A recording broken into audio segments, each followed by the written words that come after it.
right, Connor, I know you had a few questions for him. Let's get to some of those.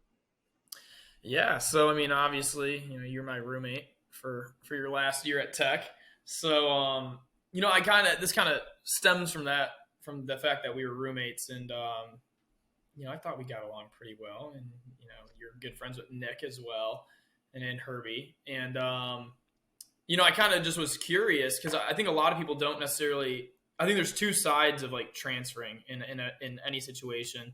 When someone transfers, you have the side that the kids that were at the program that someone transferred from, and then the person that transferred, and there's kind of like not two sides of a story, but there's two sides of like I was like an outlook of it. So from like our perspective, from like my perspective, I was going to ask, well, not ask, but like I was going to say that for us, we always talk about like, oh, Ty Fisher, it's like, oh yeah, things that like Ty would do, or like, kind of joke around, and it's kind of like a distant memory. And obviously you go into like Statesboro, Georgia, like you're not close to Cookeville, Tennessee at all, but you still have that relationship with the kids that went to the school that you were at previously. And I was kind of curious, what's it kind of like from someone in your perspective that leaves a school?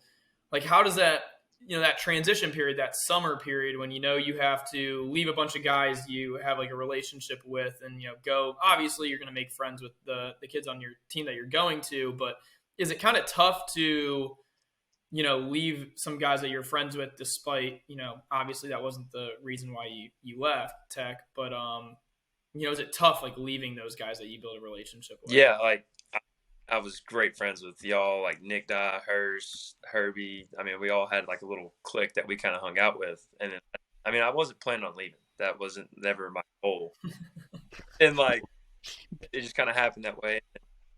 I kind of moved on, and I would still talk to like a bunch of guys. Like, I haven't talked to John Dyer, for a little Ed, and just like guys who were still around the program and still there. And like, so I think I may have talked to you a couple times, Connor. I mean, I don't know, but like, it was tough leaving. I didn't really want to leave, and then like finding new friends. I think that was kind of the easy part, just because of you grow up playing travel ball, summer ball, and you make new friends in a week playing baseball. So I mean, it just kind of instantly clicked with some of the guys here, and I'm really good friends with those guys.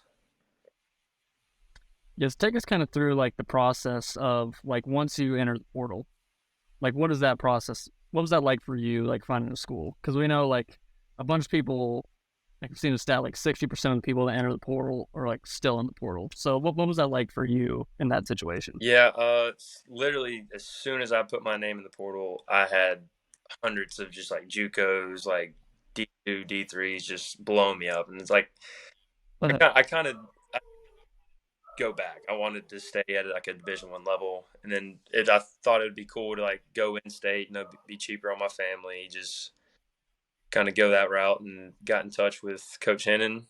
He's actually from Dalton, where I'm from, and he's really good friends with my high school coaches. So got in touch that way and came down on a visit and committed on the spot there. Just kind of happened. It happened really easy for me. It wasn't a stress. That's good. Because I know a lot of guys, Yes. it can be so stressful. Like up till like the final day of school, or when school starts, you're trying to find a spot. So that's good. Yeah. Yeah. So like, was it pretty much like, I think we actually talked about this a little bit, but I probably forgot because it was so long ago. So like, what were some of the other like schools that reached out to you? Jacksonville State. That was I didn't want to go OVC to OVC. Just I'd kind of be weird. I mean, a bunch of OVC schools actually, like Murray State, SEMA. That's kind of the only ones outside of like Georgia Southern. But I think as soon as I entered the portal, I kind of mind made up where I wanted to end up. So I didn't really entertain many other teams. Yeah. I mean, some might say it was, it would have been a ballsy move, if you know what I mean, to go to Jacksonville State, considering, an incident that took place between two people in this call at Jacksonville State Field. So, Yeah, that's my bad. Oh, I may call it a fastball. Up and, I drop and block. actually told that story about a week ago to someone in the outfield. We were doing the same thing. And I was doing my same. I forget about it until he brings it up.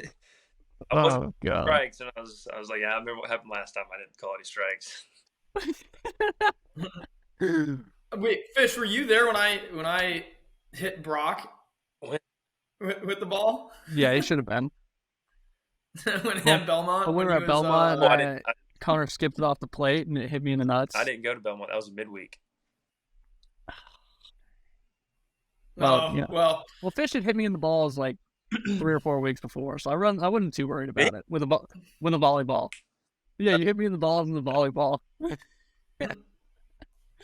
um, It was yeah, worse. that's good. That's good. That was the What? day I was supposed to start. Whenever you and Hershey.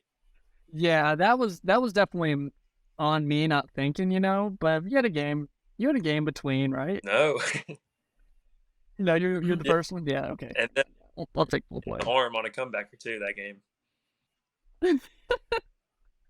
You know how to dude, wear some baseballs. you're a magnet. I think all of our PFP drills, COVID year, trained me for just wearing balls, eating them up. um, but kind of more on kind of your whole process into the portal. I remember when you were at my house like the day before or like right at that time, and you kept being It like, was the day up. "Yeah, if they don't let me do this, like, yeah, I'm gonna enter the portal." I'm just sitting there, I'm like, "No chance he enters the portal. Like, that makes no sense." But then, you sure did. Next day was my birthday when you texted me. That's why I was so pissed. I was like, "Dang, this just ruined my birthday. I'm trying to relax by the pool with Fish out here trying to give me emotion. What are we doing right now?"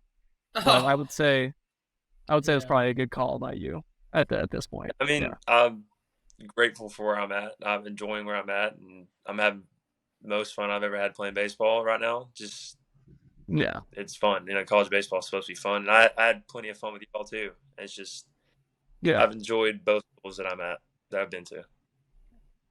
Exactly. Yeah. And that's all that matters. I'd say you're winning now. So that's also good. Yeah. Yeah, Fish dropped the bomb on me when he told me he was transferring. I texted him and I was like, "Dude, you see Herbie's leaving?" And I was like, "What's up with that?" And I think I said, like, "What are you going to do for a roommate?" Because he was, Yeah. I think you're going to live with Christian. And then you're like, "What do you mean I'm leaving too?" And I must have just completely disregarded the group me text, and I was like, "What?" And then you were like, "I'm leaving," and I was like, "Okay." And then I look and I was like, "Oh crap!" Like you sent that in like before Christian, and I was just like, "Oh my gosh!" So yeah, that kind of shocked me a little bit, and then that's when you and I started talking about why. But yeah, it's kind of funny to see how things end up, and of course, being able to play in a regional, after that, Brock and I didn't play in a regional after you left, but you were able to, and didn't you take a no hitter into the ninth? It was Or something like that, or the eighth, or it was the 9th? 7th. I had 2 outs in the 7th, 6 2/3. Almost Nice. so close. Still impressive. I got it.